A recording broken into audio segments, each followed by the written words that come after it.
తాకట్లో ఉన్న మీ బంగారాన్ని విడిపించి ఆ రోజు ఆన్లైన్ రేటుకి కొంటాం. Sharma gold company. Spiritual podcast ని రన్ చేస్తున్న వేదిక్ ఎన్విరాన్మెంటలిస్ట్ కృష్ణ చైతన్య ప్రస్తుతం మనతో పాటు ఉన్నారు. వారితో మాట్లాడదాం. కృష్ణ చైతన్య గారు నమస్తే అండి. నమస్కారం. ఎలా ఉన్నారు? బాగున్నానమ్మా. పాడ్కాస్ట్ ద్వారా ఎన్నో మంచి మంచి విషయాలు తెలియజేస్తున్నారు మీరు. మీ కార్యక్రమాలు thank you so much.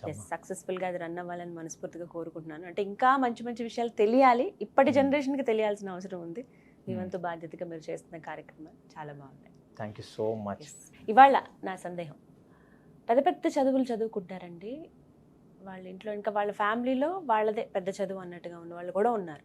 Family పరంగా అంటే ఇంజనీరు, డాక్టరు, లేకపోతే అడ్వకేటో, ఇలా రకరకాలుగా బిజినెస్ మ్యాన్ ఇలా ఉంటారు. ఇలా ఉన్నవాళ్ళు కాస్త సడన్గా సన్యాసం తీసుకుంటారు, ఇంకా దేవుడి సన్నిధిలోనే గడుపుతారు. కొంతమంది ఇంకా ఆశ్రమాల్లో ఉండిపోతారు. తల్లిదండ్రులను వదిలేసి వచ్చిన వాళ్ళు ఉంటారు, తల్లిదండ్రులను ఒప్పించి ఇలా నేను సన్యాసం తీసుకుంటానని చెప్పి వచ్చేసిన వాళ్ళు ఉంటారు. అంటే ఎందుకు ఈ విధంగా చేస్తూ ఉంటారు? కారణాలు ఏమై ఉంటాయి?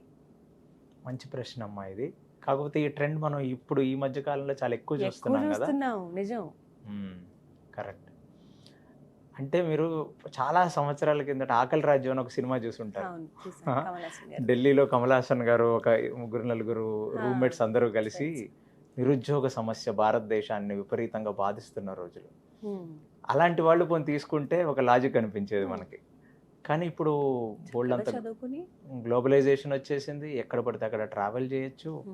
నాకు తెలిసి ప్రైవేట్ రంగంలో మాత్రం అంత పెద్ద సమస్యలు, అంటే మీకు వర్త్ ఉండి మంచి డిగ్రీస్ ఉంటే మీరు ఈజీగా రావచ్చు. అయినా సరే వస్తున్నారుగా వీళ్ళంతా. బయటికి వెళ్తే సుమారుగా 2, 3, 4, 5 లక్షల ఉద్యోగం వస్తుంది వాళ్ళందరికీ. దీన్ని బట్టే మనం అన్నిటికంటే పెద్ద విషయం ఆలోచించాల్సింది ఏంటంటే,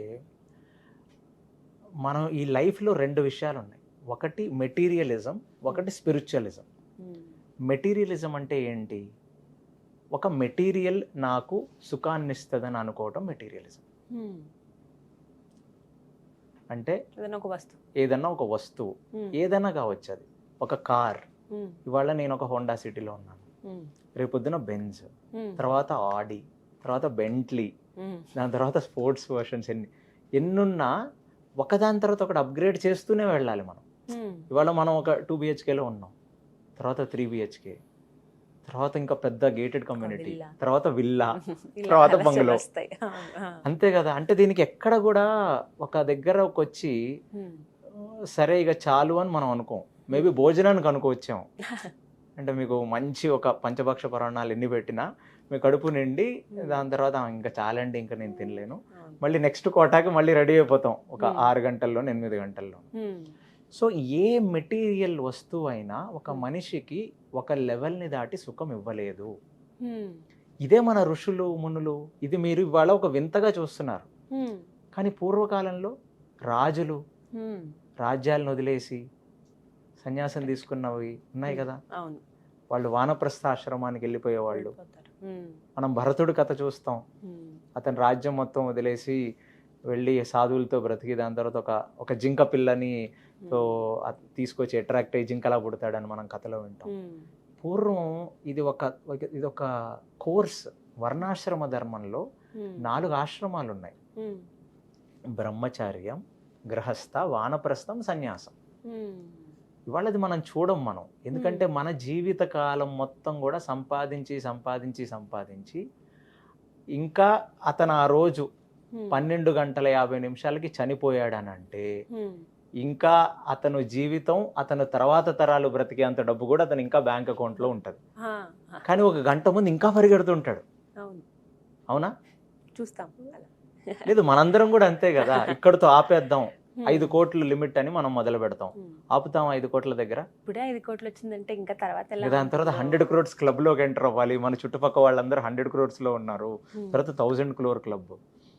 చూస్తే భారతదేశంలో నాకు తెలిసినంత వరకు గడిచిన 20 సంవత్సరాల్లో చాలా మంది ధనికులు ఇప్పుడు భారతదేశంలోనే ఉన్నారు. అమెరికా నుంచి చాలా మంది వెనక్కి వచ్చేద్దాం అనుకుంటున్నారు తెలుసా. పాపం అమెరికాలో ఉన్న వాళ్ళందరూ కొంచెం మధ్యతరగతి వాళ్ళు, భారతీయులను అబోవ్ మిడిల్ క్లాస్. ఇవన్నీ చూస్తుంటే మీ క్వశ్చన్కి ఇప్పుడు ఆన్సర్ అర్థమవుతుంది. అంటే వీళ్ళందరూ ఐఐటీల్లో చదివి, ఎన్ఐటీల్లో చదివి, డాక్టర్లుగా ఉండి, సంపన్న వర్గాల్లో పుట్టి, చిన్న చిన్న వయసుల్లో ఒక 16, 12, 13 సంవత్సరాల వయసులో. ఎందుకంటే నిజమైన ఆనందం అనేది ఆత్మకు సంబంధించింది. స్పిరిచువాలిటీ అంటే అదే, ఆనందం బయట ఉండదు, మన లోపల ఉంటుంది ఆనందం. మనం ఎంత ప్రపంచం బయటికి మనం వెళ్తుంటామో అంతే పరుగులాట ఉంటుంది. ఎంత లోపలికి మనం వెళ్తామో అంతే మన ఆత్మకు దగ్గరికి వెళ్తాం. ఇది మీరు అర్థం చేసుకోవాలి. ఒక ప్రపంచమే ఉంది మన లోపల, కానీ దాన్ని మనం ఎక్స్ప్లోర్ చేయం. ప్రపంచం మొత్తం తిరిగి వద్దాం అని అనుకుంటాం బయట ఉన్న వాటి కోసం. అందుకనే మీరు ఇంకొక ప్రశ్న ఏంటంటే, జీవితంలో ఎంత భోగి అయినా, ఎంత భోగించినా మళ్ళీ తర్వాత వచ్చి ఏంటి జీవితం ఏంటి, ఒక ఆధ్యాత్మిక తత్వం అనేది వాళ్ళు వస్తుంది కదా. రీసెంట్లీ కాంతారా చూశారు మీరు, అతని దగ్గర అన్నీ ఉంటాయి, ఆనందం కోసం వెతుకుతుంటాడు. ఏదో ఒక విగ్రహం చూడగానే ఆనందం వచ్చి అతను మొత్తం యావదాస్తి ఇస్తాడు. మరి అన్నీ ఉన్నాయి, మరి ఆనందం ఎందుకు రాలేదు? అక్కడే ఆన్సర్ ఉంది. ఆనందం అనేది ఆత్మానందం అన్నిటికంటే అబ్సల్యూట్. మిగతా ఏ ఆనందాలైనా క్షణికం. అంటే దానికి ఒక స్టార్ట్, ఒక ఎండ్ ఉంటాయి. ఇవన్నీ ఇప్పుడు ఎంతో కొంత చదువుకుని ఒక ఏజ్ వచ్చిన తర్వాత, అంటే టీన్స్ దాటి 23 ఏళ్ళు 24 ఏళ్ళకు అలా వచ్చిన వాళ్ళు చూసాం. కొంతమంది అండి ఈ మధ్య నేను చూశాను, ఇవి కూడా వీడియోస్ సోషల్ మీడియాలో వైరల్ అయినవి. ఒక అమ్మాయి, కోటీశ్వరుడి కూతురు, ఆమె 12 ఏళ్ళ వయసు ఉంటుంది ఆ అమ్మాయి, తను సన్యాసం తీసుకు. అంటే అది వాళ్ళకి ఏంటంటే వంశపారంపర్యంగా వాళ్ళ ఇళ్లల్లో కానీ వాళ్ళు వాళ్ళు పుట్టిన వాతావరణంలో వాళ్ళకి ఆ సంస్కారాలు చాలా గట్టిగా ఇచ్చుంటారు వాళ్ళు చిన్నప్పటి నుంచి. ప్రహ్లాదుడు మన భాగవతంలో చెప్తాడు, భక్తి, మన చిన్నప్పుడు భక్త ప్రహ్లాద సినిమా చూస్తాం. ఆ సినిమాలో భక్త ప్రహ్లాదుడు వచ్చి ఇందుగలడందు లేడని సందేహం వలదు అంటే మనం అది గొప్పగా వింటాం. అలాగే మీ ఇంట్లో ఒక పిల్లవాడు అలా మాట్లాడుతున్నాడు అనుకోండి, చైల్డ్ సైకాలజిస్ట్ దగ్గర తీసుకెళ్తారు మీరు, అవునా కాదా చెప్పండి.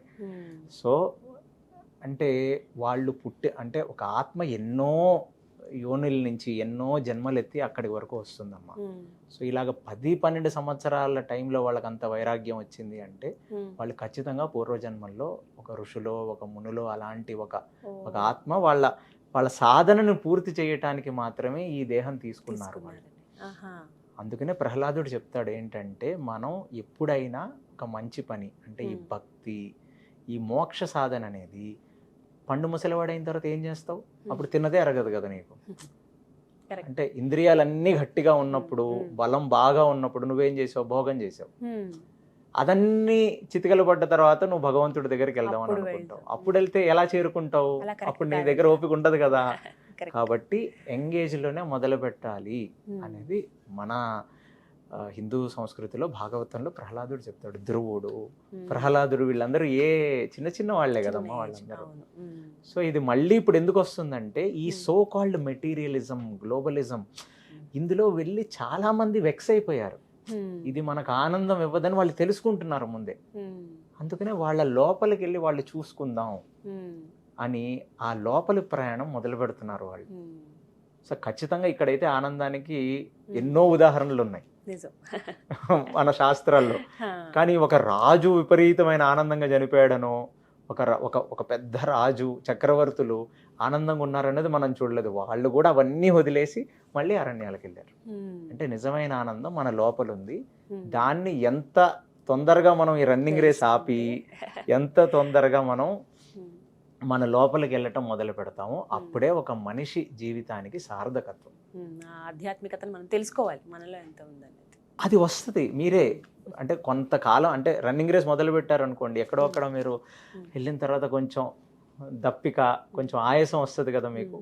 అప్పుడు మనకు ఆల్రెడీ వస్తుంది ఈ కృత్రిమ జీవితంలో పరిగెత్తి. సో మనం అక్కడ ఫుల్ స్టాప్ పెట్టి ఒక్కసారి మనల్ని మనం ప్రశ్నించుకోవడం మొదలు పెట్టాలి. ఏ విధంగా ప్రశ్న అంటే ఏ విధంగా? నేను నిజంగా ఆనందంగా ఉన్నానా? ఇది ఫస్ట్ ప్రశ్న. ఎవరైనా ఒక ప్రశ్న మనం ఆలోచించుకోవాల్సింది ఏంటంటే, నేను ఇప్పుడు ఆనందంగా ఉన్నానా లేదా ఉన్నానని అనుకుంటున్నానా? ఇది మనం మొదలు పెట్టామనుకోండి 100% స్పిరిచువల్ అయిపోతాం. మొట్టమొదటి ప్రశ్న ఇది, మనకు మనమే వేసుకోవాలి. చాలా చక్కగా ఎక్స్ప్లెయిన్ చేశారు. నిజమే, తెలుసుకోవాలి ప్రతి ఒక్కరు కూడా. స్పిరిచువల్ హెల్త్ ఎలా ఉంది అని అడుగుతాం, అదే స్పిరిచువల్ హెల్త్ ఎలా ఉందని కూడా మనం అసలు అది ఎవరు అడగంగా. ఈ మధ్య నేను ఇక్కడ నాగార్జున గారు చెప్తుంది ఒకటి విన్నాను. అందరూ ఎలా ఉన్నావు, ఏం చేసావు అని అడుగుతారు కానీ ఎక్సర్సైజ్ చేసావు అని ఎవరు అడగరంట. ఆయన చెప్పారు, నాకు చాలా చమత్కారంగా అనిపించింది. అది కరెక్ట్. అది అంటే ఎక్సర్సైజ్ చేస్తేనే కదా మీ హెల్త్ ఉంటుంది. అలాగా అసలు మనం ఫస్ట్ తెలుసుకోవాల్సింది కూడా అసలు మన జీవితంలో ఎంత పరుగులాట్లో ఉన్నాం అనేది మనం ఎవరినైనా అడిగినప్పుడు మీ స్పిరిచువల్ హెల్త్ ఎలా ఉంది, మీ మెంటల్ హెల్త్ Definitely గా నేను ఇది దాంతోనే అడుగుతాను మెంటల్ హెల్త్ generally గా. అనేది ఆధారపడి ఉంటుంది. నిజం అది. బట్ చాలా మంచి టాపిక్ ఇది, చాలా చక్కగా ఎక్స్ప్లెయిన్ చేశారండి. Thank you so much. Thank you అమ్మా.